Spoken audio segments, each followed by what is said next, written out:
Well, two things, right? Yesterday we were blessed. Some of the hot weather came out yesterday at the end of practice. Obviously, you guys are here. It's been a little bit cooler. It's supposed to be in the mid 80s on Saturday, so a blessing out there today to get some warmer weather, get our guys prepared for that. I thought coming out of the bye week, we needed to snap in on Sunday. Really liked Tuesday and Wednesday's practice, and then probably had as good a Thursday as we had right there. So excited about that. I think the big thing is coming into this week, the similarities of our schemes, right? Like there's a little bit of offensive, defensive, some special team stuff, but as always, it's a Big Ten game versus Big Ten game, a trophy game, a lot of stakes, so we're expecting their best and excited to get to Saturday. So with that, open it up. Yes, Brett, Bart told us that Brandon Henderson had a really good Yeah. open week for you. I know he's been a guy you mentioned trying to find his way on the field. Yeah. What'd that look like for him? Yeah, I this think week? obviously a lot of stuff at the tight end stuff was fun, but really just to kind of get him out there used to playing, right? During the bye week, worked him a lot at both guard spots. I think he'll be in there more than he's ever been at the true offensive line position. Still have the big package with him at tight end, but yeah, I think he'll play more in this game than he has all fall. What did he show you guys during this week? Brandon's a good athlete. He's a very intelligent player. In high school, he literally kind of came in as a guy that we projected to play tight. There was literally one practice where he played all 5 positions. So just extremely intelligent, very focused. He probably plays better the closer he gets to the ball. I think that's come out this year. Even the reps at center showed that more than anything. The D1 councils, vote to get rid of national letters of intent. Yeah. Where did you fall maybe on that? Yeah, that one really kind of came to last, I would say, year to 6 months. People started talking about it. I know we talked about it a year ago. It really started with the transfer portal, right? Because now all of a sudden you're dealing with a bunch of guys that are entering your program that don't have any way to matriculate into your program other than taking classes. So the rule is, right, so if I recruit a young man and he's a transfer, he may commit.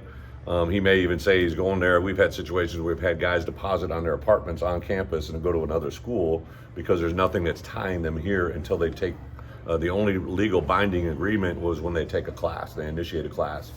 So then you had different programs all over the country. We're getting guys in online classes, getting them to take classes while they're on their visits, like just a bunch of just shenanigans. So really had been pushing for this as a football coaches association, and then finally this matriculated. So I think it's a really good thing to kind of give the way for transfers to now have a way to lock into a university and they know where they're going, right? Obviously you got the 2 portals still, but this should be able to clean up a little bit of that. I'm all for it. Anything that cleans this up, like we literally get a chance to be a part of the best game the best profession, however you want to say it. Like it's a very exciting time to be a college football coach, and I think this even makes it a little bit cleaner. Any forecasting changes like with high school prospects? Well, that's a question I ask. Honestly, we're gathering information as you are, but I do think that December 4th, we're going to have a signing date that will be kind of standard, normal procedures. Everything that I've been told, it's going to be still locked into a financial aid agreement between you and the university. There won't be the NLI thing that has been a national, but I don't think the student athletes or the universities from a big picture view are going to seem that much different, except for the portal thing is going to dramatically change guys locking in and can't flip until the next portal. The portal thing meaning the window that's shrinking. Yeah. Perhaps. Well, I was actually one that wanted to make it bigger. So it's to me like I just think you want to make it into one window, right? I suggested going 60 days, December 1st to February 1st, and kind of giving the kids more of an opportunity.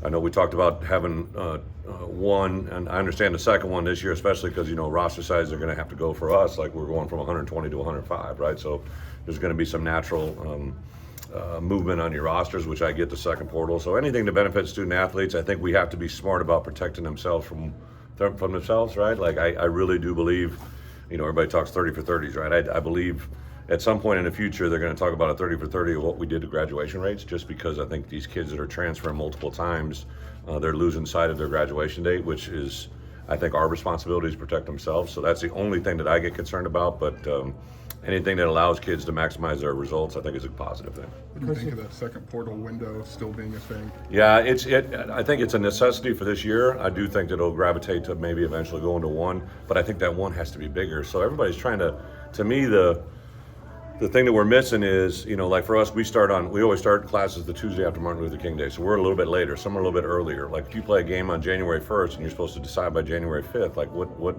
are we doing, right? So I think to give them a bigger window, even if there's a kid that on campus isn't going to be with me in the fall, I would rather know that than have them go through spring ball, right, and kind of clean up your roster. I think one of the greatest things we can't lose sight of is we got an incredible relationship right now with the world in college football. Everybody wants to watch college football. You see it on the TV experiences, the money that's being paid, the venues that are being sold out, right? Like we're getting close to our number of sellouts here at Illinois. So like we got a really good product. I don't want to take away from building that product and make sure it's great. And I think when you start jacking with rosters post spring ball, the ability to just kind of have a few kids make a decision that can greatly change your roster, which could affect your season. I think that's what we got to protect ourselves from. Coach, the trophy game side of this whole thing, the trophy game part, how much do you talk about that within the team? Yeah. How important is it to you to, I know that case that has been right now. Yeah, absolutely. So, when I came in, one of the first things we did is build a trophy case, right? And we were able to get Northwestern in there for a couple, but we lost it last year, and we've never been able to get Purdue, so it's sat empty, and that's kind of the way I've approached the whole week. We can talk about it, and express our opinion and desire to have it, but until you touch it, see it, smell it, feel it, like it's not there, right? So I think that's been its own message within itself, but also this week is about playing Purdue, which is the next Big Ten opponent, and there's an emphasis on that. I think it's a little bit more obtainable once you have it. Any injury updates of note for Saturday? A couple guys are going to be game time decisions that we're still making. We returned guys this week. I think the big one for us is just, some of the guys that haven't practiced during that whole entire bye week and they've been limited here, they're cleared, but how much can they go? So that's going to be the big one. Any update what have you seen from Hudson Carr so far this year? What kind of challenges does he potentially? Obviously, we evaluated and watched him out of when he was transferring the portal. The guy we saw last year, very live arm, can run. He can and obviously make a lot of adjustments within a play. I think great quarterback can make something happen when nothing is there, right? And I think he falls in that category. So, he's a very dynamic player. Obviously, they got a new offensive play caller or play system, but the more you see of him, the more you appreciate just the multi-talents he brings. I know it's not until next weekend, but to have a second sellout after not having one for several years, what does that say about the program, but also this fan base? I appreciate the question, but if you want to sell out Saturday this week, that's what I'd like to have. We'll worry about next week when next week gets here. But it really became apparent to me during the bye week. We're traveling across the country. I'm with a couple of my coaches, and just the way people, like sometimes people would see that we're at the Illinois football, but they didn't necessarily know who the hell I was, and they would grab you and talk about the program and what they saw and the games they watched. So exposure is a great thing, right? I mean, listen, I love doing media, but the reason coaches do media is to give exposure for their program. That's what the name of the game is in this NIL world and in recruiting and all the things that matter. The more exposure you have, the better things are. And to showcase Memorial Stadium this weekend as well as next, we got 3 games out of the next 4 are here at home. That's a big deal. When talking to Robbie Disher the other day, he'd mentioned Jordan Anderson's name. Yeah. I'm just curious if that's been a move you guys have made or if he's getting any reps with. Yeah, so on the field, you guys have seen him a little bit playing in non-traditional running back position. So he's kind of dual rolling between tight end and running back. Also trying to get involved in special teams. I love Jordan Anderson. I've been a huge fan since Joliet Catholic, right? I distinctly remember during high school evaluation, he caught a little corner route as a tight end or as a tailback, and I'm like, man, this guy might be a tight end. So I think when we had some injuries at that position, it's a suggestion we made, and he ran to it.